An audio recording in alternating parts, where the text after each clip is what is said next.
And do we have any questions from the folks in Williston?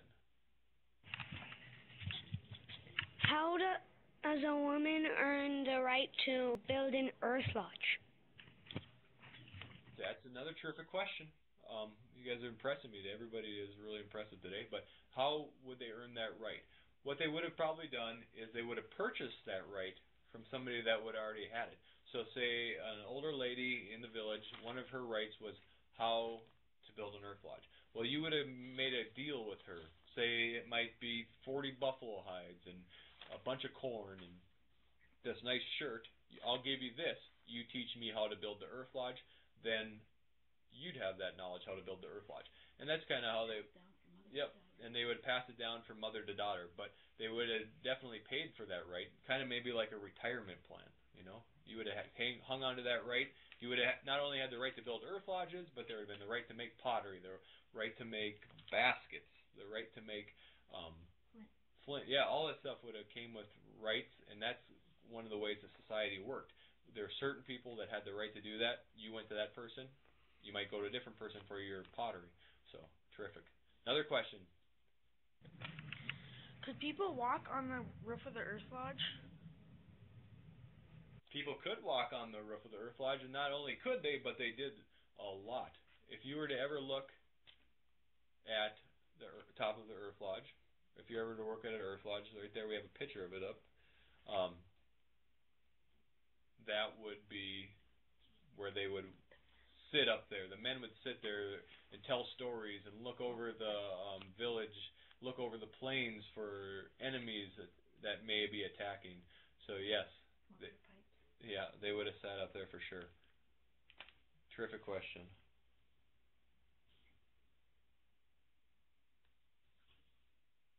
So, yep, for sure they would have sat there.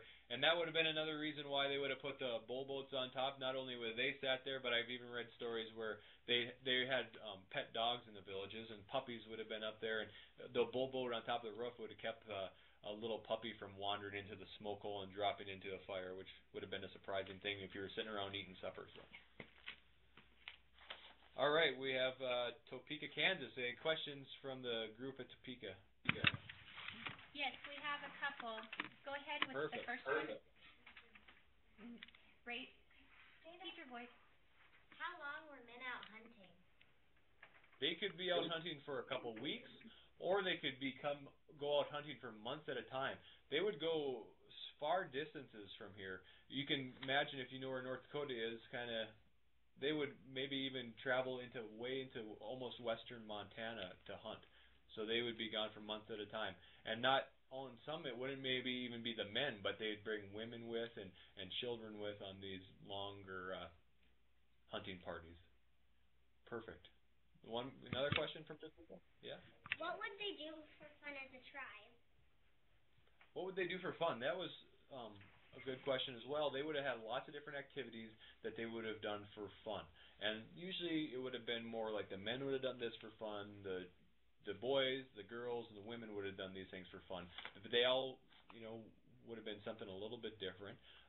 One of the things the men would have done for fun is play a game here called Chunky. And what it is,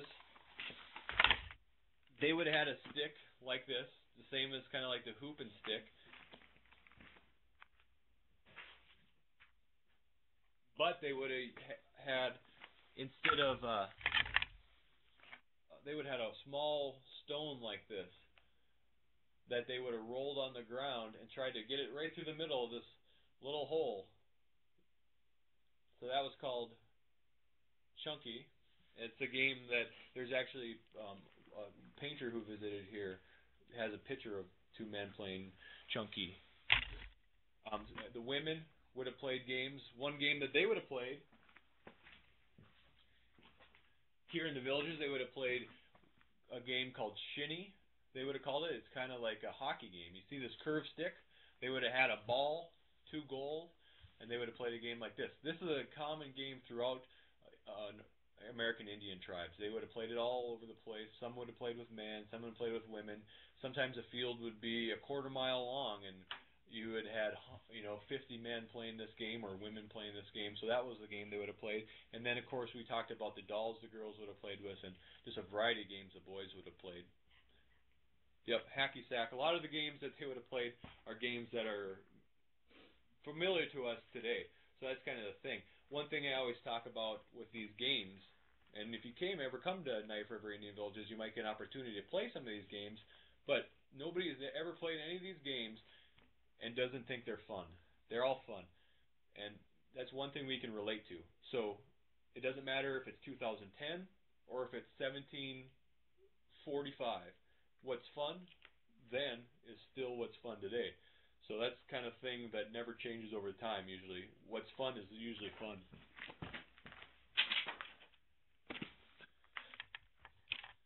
All right. Topeka, Kansas asked their 2 questions, I think. Right? So yes. Did anybody not get an opportunity to ask a question? In any school, did I miss any school that did not? Oaks, they never checked in. Oaks, what's your question? Yep. Go ahead. What kind of weapons did they use? Weapons. The men would have the besides the bow and arrow, or with the men would have had bows and arrows. That would have been a weapon. But there also would have been a variety of clubs and things. One that always is fascinating to look at, and it's something that Lewis and Clark would have made it locally at Fort Mandan, is this war. Yep, battle axe.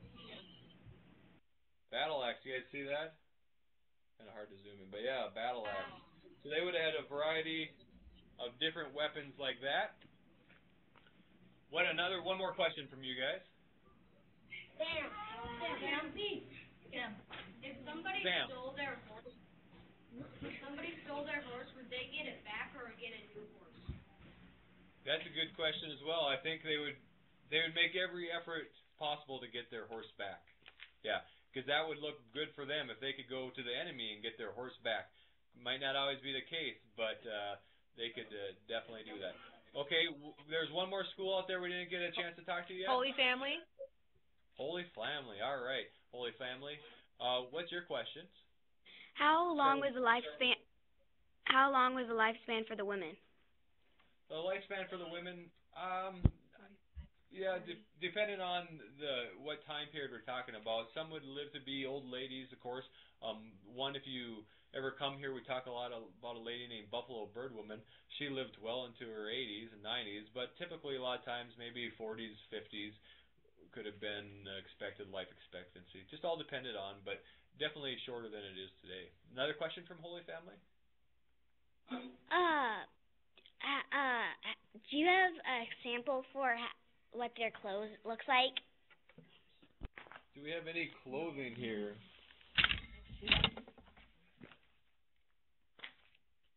We don't have any shirts here or anything like that, but we do have a pair of shoes and a lot of called moccasins. These here are made from buffalo hide. If you look in here, you can actually see the fur coming out. They also would have made pairs maybe for the summer without the fur. So and their clothing would have been decorated up with beads and stuff like that if they had the time to do that.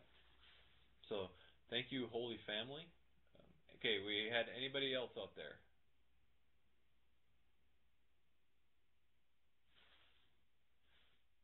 All right. Well, that's perfect. And if you guys have more questions, you can always visit our website. Just go to the National Park Service website, nps.gov, and you can search for Knife River Indian Villages and learn a lot more about the site.